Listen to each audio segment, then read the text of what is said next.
डायबिटीसमध्ये walking exercise चांगला की त्याच्यापेक्षा इतर कुठला एक्सरसाइज केला पाहिजे, असा प्रश्न मला आमचे बरेच पेशंट विचारतात.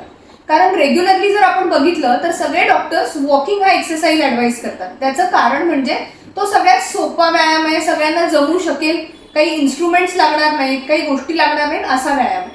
पण खरं सांगायचं तर वॉकिंगपेक्षा देखील स्ट्रेंथ ट्रेनिंग प्रकारचा एक्सरसाइज जास्त गरजेचा आहे आणि तो डायबिटीसमध्ये जास्त उपयोगाचा आहे.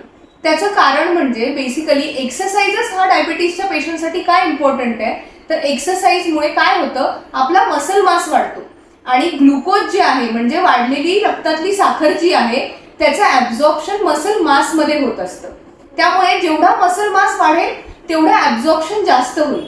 तर या लॉजिकनी जर आपण विचार केला तर स्ट्रेंथ ट्रेनिंगनी त्या एक्सरसाइजेसनी मसल मास निश्चितच जास्त वाढतो. त्याच्यामुळे ग्लुकोजचं ॲब्झॉर्प्शन मसलमध्ये जास्त वाढतं आणि शुगर लवकर कमी व्हायला मदत होते.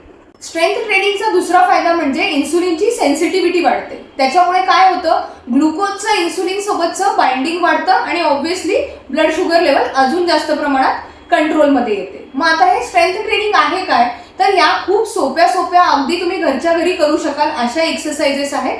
आणि त्या सोप्या एक्सरसाइजेस जर तुम्हाला हव्या असतील तर तुम्ही मला कमेंटमध्ये डायबिटीस म्हणून टाका. मी त्याचा इझी सिम्पल फेज 1 प्रोटोकॉल तुम्हाला फॉरवर्ड करेन.